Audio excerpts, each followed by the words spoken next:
Hi అండి, అందరికీ నమస్కారం. ఈరోజు బాగా వర్షం పడుతుంది. అయినా కూడా బీరకాయలు బాగా వచ్చినాయి. హార్వెస్టింగ్ చేయడానికి వెళ్ళినాం. ఒక్కొక్క మొక్క ఒక 2-3 బీరకాయలను ఇచ్చింది. అలచంద, మిరపకాయలు, అన్ని రకాల కూరగాయలు వచ్చేసినాయి. ఎంత సంతోషంగా ఉందంటే అసలు ఇంత వర్షం పడుతున్నా కూడా మేము ఫోన్ తడుస్తుంది, మేము తడుస్తున్నాం. అయినా కూడా మంచిగా కూరగాయలు తెంపాలన్న సంతోషంతో హాయిగా వెళ్ళినాం. ఎంత చల్లగా పచ్చగా హాయిగా ఎంత బాగా అనిపిస్తుందో మాకు. ఫస్ట్ టైం అనుకుంటా ఎన్ని బీరకాయలు రావడం. ఒక్కో మొక్కకి 3-4 గుంపులు గుంపులుగా కాసేసినాయి.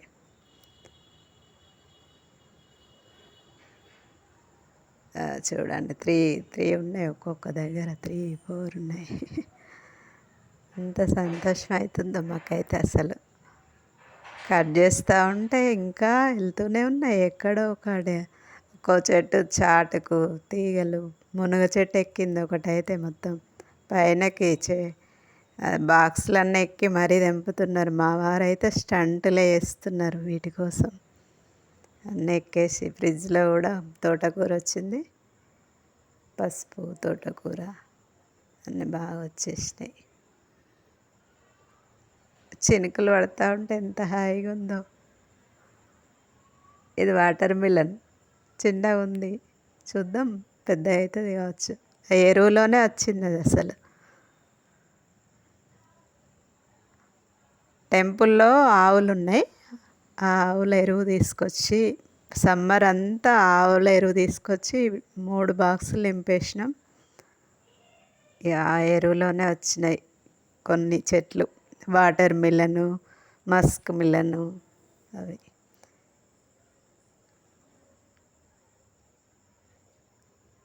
మునగ చెట్టు ఎక్కింది మొత్తం తీగంతా. మునగ చెట్టుకు వారి పెద్ద పెద్ద కాయలు సూపర్గా కాసింది అసలు. మునక్కాయలు కాదండి, బీరకాయలే. బీర చెట్టే మునగ చెట్టు ఎక్కింది.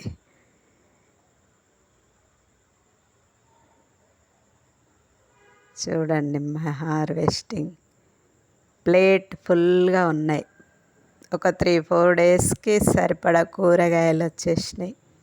3-4 డేస్ వస్తాయి.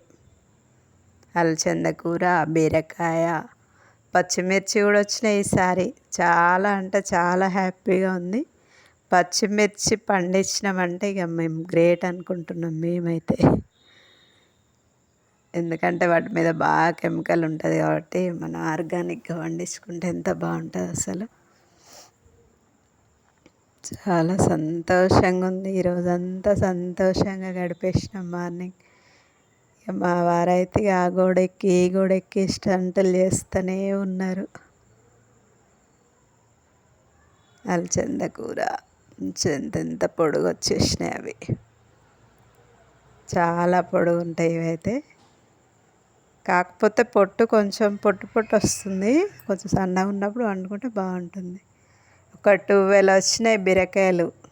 అలచంద కూర కూడా బాగానే వచ్చింది. చింత చిగురు, మిరపకాయలు, ఫ్లవర్స్, ఇవన్నీ కూరగాయలు వచ్చినాయి.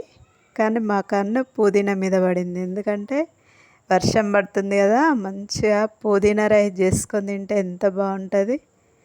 పుదీనా రైస్, పుదీనా కషాయం. ఇంకా ఈరోజు అదే చేద్దాం అనుకున్నాం. అవన్నీ తెంపినా కూడా పుదీనానే ఇంపార్టెంట్ అయిపోయింది టుడే. పుదీనా కషాయం చేసుకొని తాగేసినాం. పుదీనా రైస్ చేసుకొని తినేసినాం. బాయ్.